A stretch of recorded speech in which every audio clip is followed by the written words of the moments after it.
Train যে স্টেশনে দাঁড়ানোর কথা ছিল সেই স্টেশনে না দাঁড়িয়ে ট্রেন দাঁড়ালো পরের স্টেশনে। তো কী এমন হলো চলো তোমাদের সাথে শেয়ার করব আজকের পুরো ভিডিওটা। তো হ্যালো এভরিওয়ান, আমি মেকআপ আর্টিস্ট স্নেহা। আজ তোমাদের সাথে শেয়ার করব রিসেপশন ব্রাইডের লুক। আজ আমার সাথে গিয়েছিল রিমি। আজকের লোকেশন ছিল আমাদের মৌরি। প্রথমে আমরা চলে গিয়েছিলাম সাকরাইল স্টেশনে, তারপরে ট্রেন চলে এসেছিলো একটু দাঁড়ানোর পরে। তো প্রথমে ট্রেনে উঠে পড়েছিলাম। তো আজকে যে ট্রেনটা উঠেছিলাম ট্রেনটা পুরোটাই ফাঁকা ছিল, কারণ ট্রেনটা ছিল সাঁতরাগাছি লোকাল। দেখো ট্রেনটা কতটাই ফাঁকা। সাঁতরাগাছি লোকাল ছিল তাই মৌরিগ্রামে দাঁড়ানোর কথা, কিন্তু তা হলো না। ট্রেনটা দাঁড়ালো একেবারে সোজা গিয়ে সাঁতরাগাছি।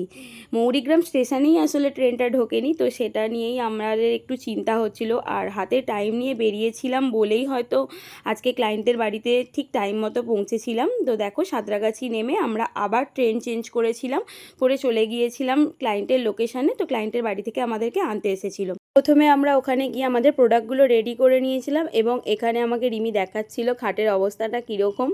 তো তারপরে দেখি ব্রাইডের তখনও ভাত কাপড়ের রিচুয়ালস শেষ হয়নি, তো ভাত কাপড়ের রিচুয়ালসটা হচ্ছিলো এবং এখানে আমাদের জন্য চলে এসেছিলো মিষ্টি।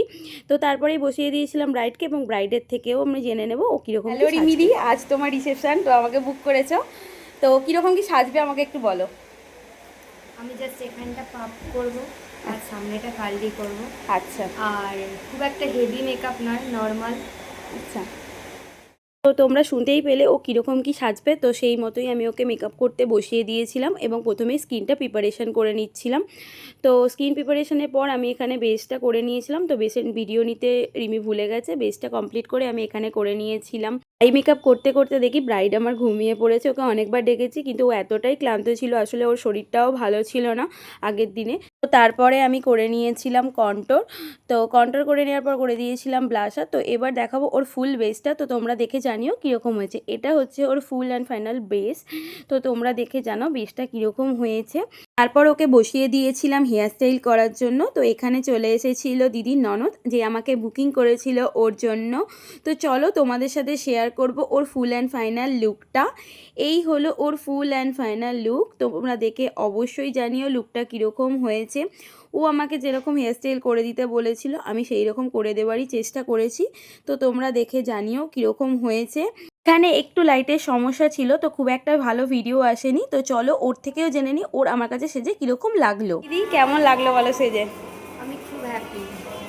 তোমার মনের মতো হয়েছে তো? খুব ভালো লেগেছে, মনের মতো হয়েছে। আচ্ছা ঠিক আছে, থ্যাংক ইউ। এবার দিদি ননদের থেকেও জেনে নেব তার কীরকম কি লাগলো। কেমন লাগলো?